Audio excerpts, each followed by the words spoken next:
अक्षरम् उमासुतम् शोकविनाशकारकम् नमामि विघ्नेश्वरपादपङ्कजम्।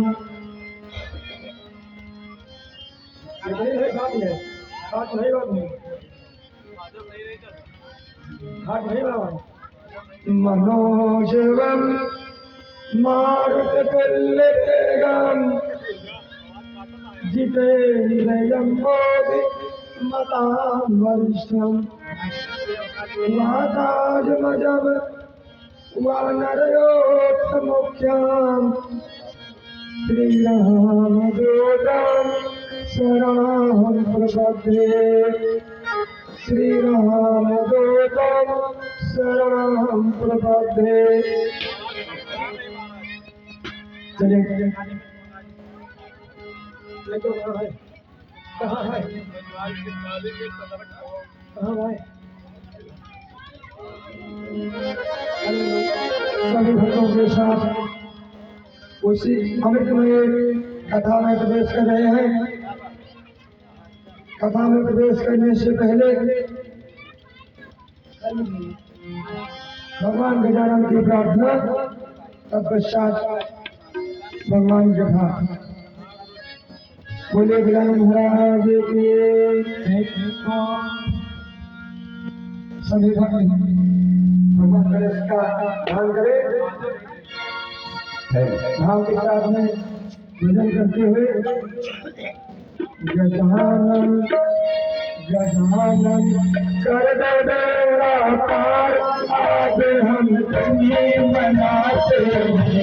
गजानन कर दो बेड़ा पार, आज हम तुम्हें मनाते हैं। गजानन कर दो बेड़ा पार, आज हम तुम्हें मनाते हैं।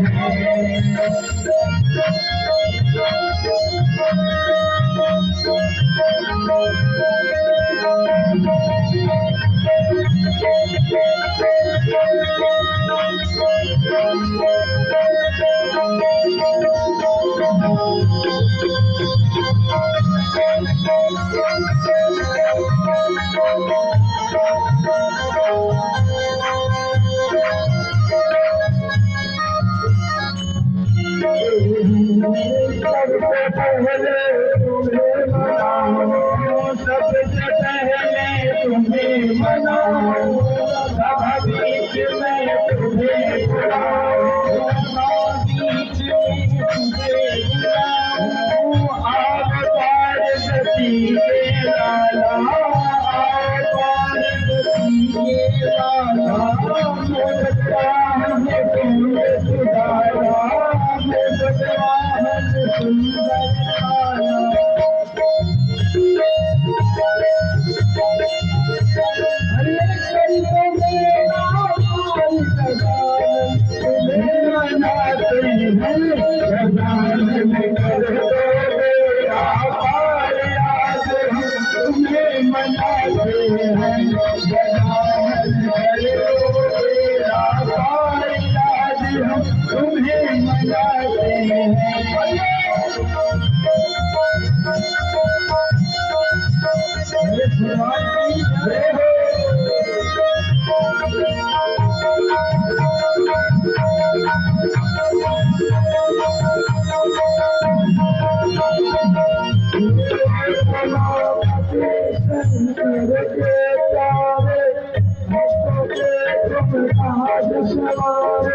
उमापति शंकर के प्यारे, उमापति शंकर के प्यारे, भक्ति के रखवारे, पापिनी को मारे, बड़े बड़े पापिनी को तारे, बड़े बड़े पापिनी को तारे।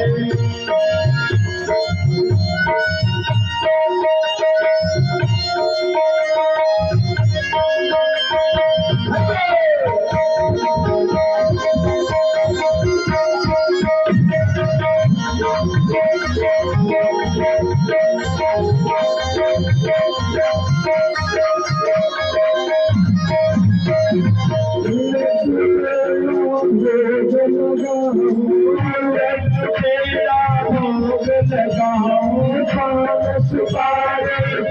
चढ़ाओ तुम्हें चढ़ाओ करूं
वंदना तुम्हें मनाते हैं गजानन कर देना तुम्हें मनाते हैं गजानन कर देना आज हम तुम्हें मनाते हैं। बनाते हैं गजानन कर देना तुम्हें बनाते हैं गजानन कर देना तुम्हें बनाते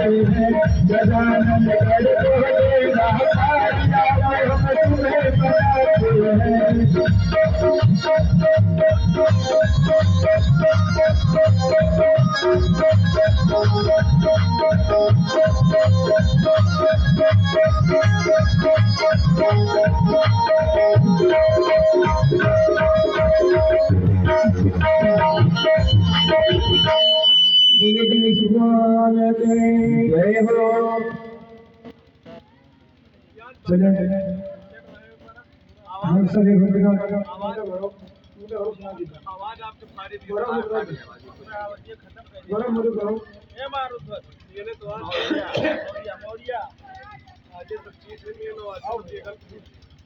हमारे का बेटा मौर्या भैया माई का बेटा आवाज सुन रहे हो तो जल्दी से जल्दी पंडाल में आए। दिमाग खराब भाई गटाई फाड़ बाहर गटाई फाड़ दिमाग हो हैं बोले गजानन महाराज के आप सभी भक्त कल आपने कथा में रसमान किया भगवान ध्रुव चरित्र जड़ भरत की कथा आप लोगों ने सुखदेव भगवान के द्वारा अमृतमयी कथा का रसपान किया। आज श्री सुखदेव महाराज जी परीक्षित से कहते हैं राजन आपको मैं रघुवंश की कथा में प्रवेश कराऊंगा कि रघुवंश कहाँ से प्रारंभ हुआ। रघुवंश के पहले वो किस वंश में थे उनको कौन सा वंश कहा जाता था। आज श्री सुखदेव महाराज जैसे परीक्षित से कहते हैं परीक्षित जी हाथ जोड़ करके प्रार्थना क्या है गुरुदेव आप शीघ्र सुनाइए मैं उस अमृतमयी कथा को सुनने के लिए लालायित हूँ। तो चले सभी भक्तों के साथ उसी पवित्र स्थल पर जहाँ पर अमृतमयी कथा का रसपान हो रहा है। गंगा जी का किनारा है वृंदावन निवास कर रहे हैं सनत सनंदन सनत कुमार चारों भाई नारद जी को कथा सुना रहे हैं। वही कथा श्री सुखदेव भगवान परीक्षित को सुना रहे हैं। आज वही कथा आपकी ग्राम सभा में सिंह परिवार के दौड़िए पर प्रांगण में चल रही है। तो सभी भक्तों के साथ उसी पवित्र स्थली में चल रहे हैं जहाँ पर गंगा जी प्रवाहित हो रही है। जमुना जी का किनारा, वृंदावन निवास, सारे संत एकत्रित हैं। आज कल की कथा में हमारे कन्हैया के पास में एक मोबाइल है। ध्यान दीजिए भैया, अलकरन जी, कन्हैया के पास में एक मोबाइल है और जो कथा में नहीं आना चाहते हैं उनके पास मिस कॉल करते हैं। तुम्हारे हलकरन भैया के पास में मिस कॉल गया और हमारी बड़ी बहन जजमान को किरण जी के पास में आया। शाम को मिस कॉल गए, इस समय कथा में आ गई। तो चले के साथ में कथा में प्रवेश करें। बोले बाके भेला लेके भजमन नारायण नारायण हरि हरि भजमन नारायण नारायण नारायण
मैं क्या बताऊं, माए का बेटा हमारे आज इतना बुद्धिमान हो गए हैं कि गला फाड़ रहे हैं। चलिए, सूत जी ने कहा, हे ऋषियों, भगवान दुर्वासा जो है अम्बरीश के ऊपर क्रोधित हुए, उनके ऊपर अपने कृत्या को छोड़ा। श्री नारायण जी को क्रोध आ गया। क्यों क्रोध आ गया? क्योंकि महाराज अम्बरीश जो है एकादशी व्रत उपवास रखते हैं, द्वादशी में पारण होता है। आज दुर्वासा जी द्वादशी तिथि बिता देने के पश्चात त्रयोदशी में जा रहे हैं। उधर अम्बरीश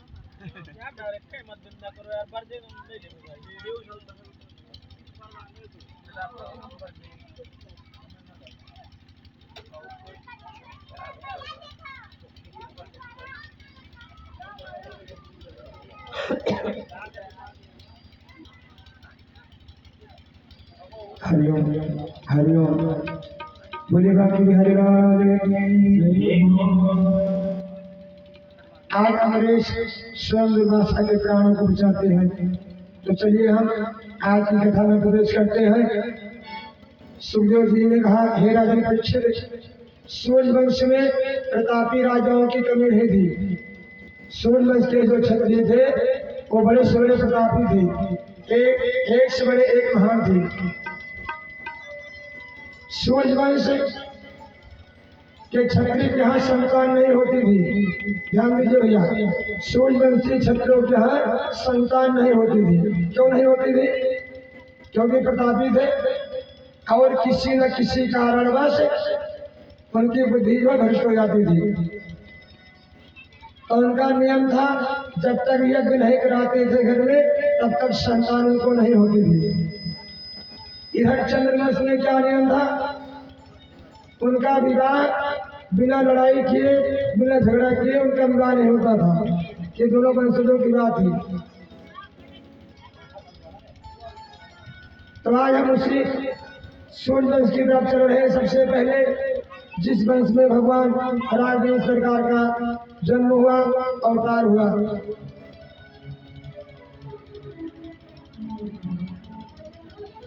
एक राजा थे, मन में सोच रहे हैं कि मेरे कोई संतान नहीं है, मेरा वंश को कौन चलाएगा। आज नहीं सुनकर राजा जो है ब्राह्मणों को बुला करके यज्ञ कर रहे हैं। ब्राह्मण देवता खुश होकर के उनको यज्ञ में भगवान अग्निदेव को प्राकट किया। भगवान अग्निदेव प्राकट हो गए और सूर्य वंश के क्षत्रियों को आशीर्वाद दे दिया कि जब जब आपके वंश की कमी होगी तब तब आप अपने पुरोहित से यज्ञ कराना और आपके पुरोहित खुश होकर के आपको आशीर्वाद देंगे। क्षत्रियों का नियम होता है, उनका मुख्य गुरु कौन होते हैं भैया? कुल पुरोहित। जो कुल पुरोहित होते हैं यजमान जी, लाला जी यजमान ध्यान दीजिए। सुखदेव जी ने कहा, हे राजन, आपके मुख्य गुरु कौन है? कुल पुरोहित। गुरु कितना कीजिए, लेकिन आपका कुल पुरोहित जब तक खुश नहीं है आपको शांति नहीं मिलेगी। गोस्वामी जी ने साक्ष्य दे दिया रामायण में।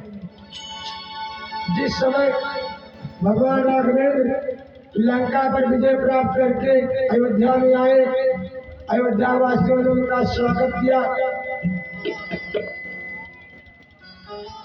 तो सभी लोग अयोध्या वासी पूछने लगे कि हे प्रभु, हे राजन, हे महाराज, आपने किसकी कृपा से राक्षसों का संहार किया? आज हमारे राघवेंद्र कह रहे हैं, तुलसीदास बता रहे हैं रामचरित मानस में,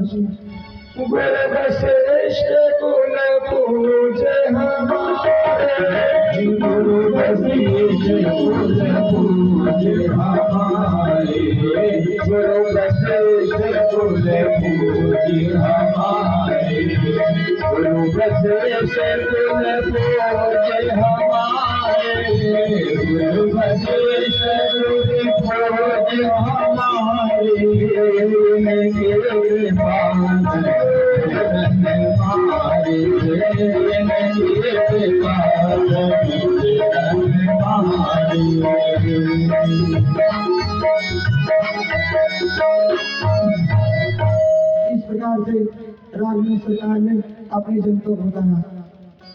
उन्हीं वंशज में एक राजा थे, उनका नाम युवनाश। उनका नाम था युवनाश। उनके कोई संतान नहीं थी।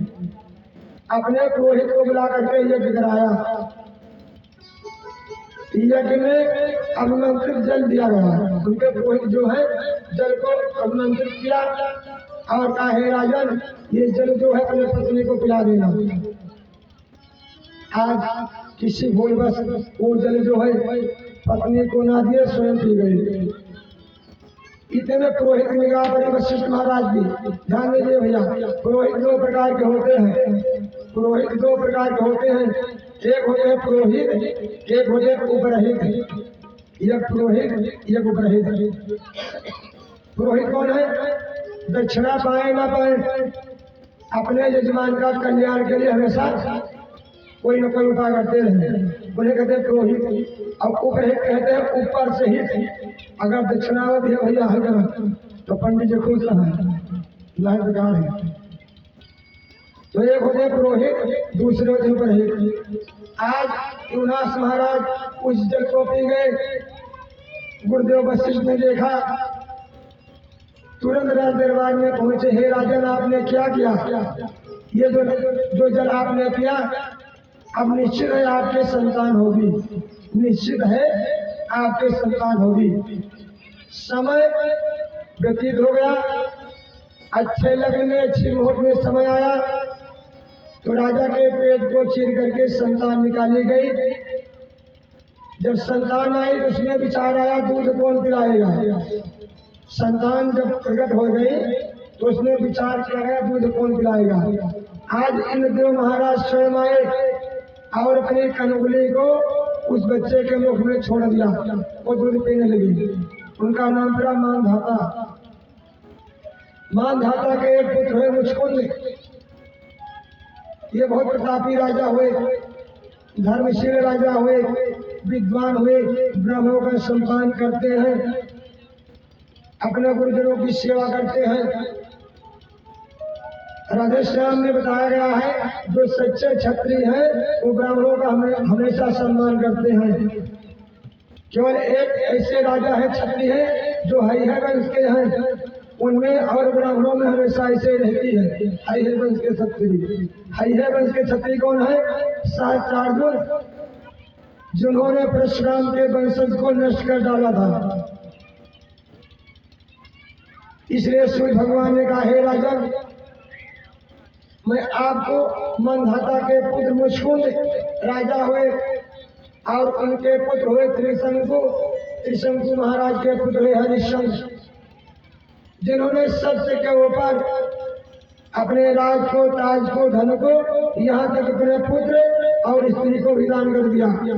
उनके पुत्र और स्त्री दोनों बिक गए, लेकिन महाराज हरिश्चंद्र जो है अपने धर्म से डिगे नहीं। सूर्यवंशी क्षत्रिय में ऐसे राजा हुए कि साधक कहता है, शिव दधीच हरिश्चंद्र